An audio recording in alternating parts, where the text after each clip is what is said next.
श्रीलंका में team India को pitch बनाने वाले के बेटे से खतरा। जी हां, एक पिच बनाने वाले के बेटे से टीम इंडिया को कैसे खतरा हो सकता है, कैसे वो 3 साल तक टीम इंडिया के साथ साए की तरह रहा है, कैसे वो भीतरघात कर सकता है, कैसे आने वाली टेस्ट सीरीज में टीम इंडिया को वो हरा सकता है, ये मैं आपको अपने इस रिपोर्ट में समझाता हूं कि एक कैसे पिच बनाने वाले के बेटे से टीम इंडिया को इतना खतरा हो गया है कि उसके बारे में सोचना पड़ेगा टीम इंडिया को। दरअसल टीम इंडिया श्रीलंका के दौरे पर पहुंच चुकी है। टीम इंडिया का अराइवल हो चुका है श्रीलंका में और ये दौरा आसान नहीं रहने वाला, ये सबको पता है। 2 टेस्ट की सीरीज में टीम इंडिया के सामने अपने चोटिल खिलाड़ियों को लेकर चुनौती बनी हुई है।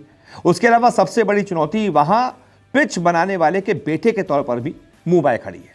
पिच बनाने वाले का बेटा श्रीलंका में खतरा बन सकता है क्योंकि वो भारतीय क्रिकेट को और उसकी रणनीतियों को अच्छी तरह से समझता है। उसने टीम इंडिया के साथ 3 साल बिताए हैं।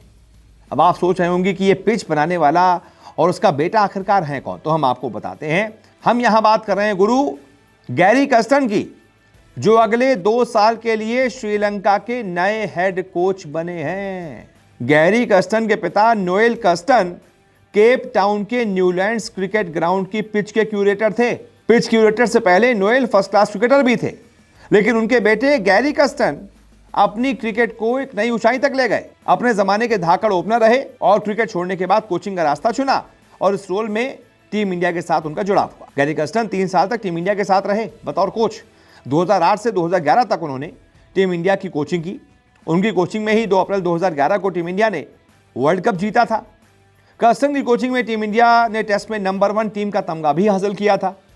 कुल मिलाकर कहें तो भले ही कर्स्टन और टीम इंडिया के जुड़ाव को एक लंबा अरसा बीत चुका है, लेकिन वो भारतीय क्रिकेट को अंदर तक समझते हैं और उसी को ध्यान में रखते हुए गैरी कर्स्टन अब बतौर हेड कोच श्रीलंका के लिए अपनी रणनीतियां बनाकर गिल एंड कंपनी को मुश्किल में डाल सकते हैं। ऐसे में उनसे बच कर रहना पड़ेगा। या तो इंडिया को कुछ ऐसी रणनीतियां अपनानी होंगी जो पहले कर्स्टन के समय पर हमारे खून में नहीं थी। हम वैसा प्लान नहीं करते थे, हम वैसा नहीं सोचते थे, या फिर जैसा सोचते थे उससे थोड़ा सा अलग आगे बढ़कर इस समय की कुछ नई रणनीतियां बनानी पड़ेंगी जो शायद कर्स्टन को नहीं पता है। जैसे कि बॉलिंग कॉम्बिनेशन कैसा होना चाहिए, बैटिंग कॉम्बिनेशन कैसा होना चाहिए।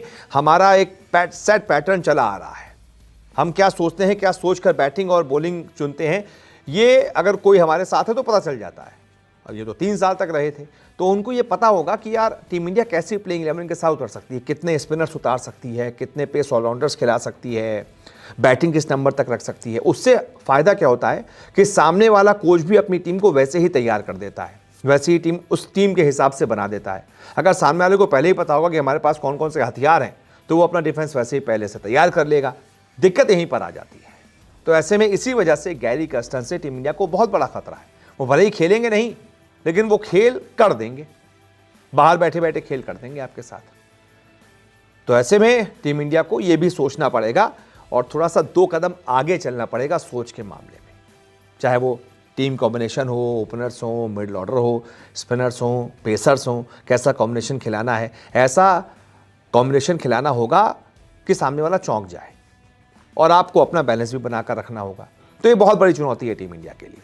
देखना दिलचस्प होगा कि टीम इंडिया इस चुनौती को कैसे पार करती है और कैसे टीम इंडिया 15 तारीख से शुरू होने वाली टेस्ट सीरीज में जीत दर्ज करती है।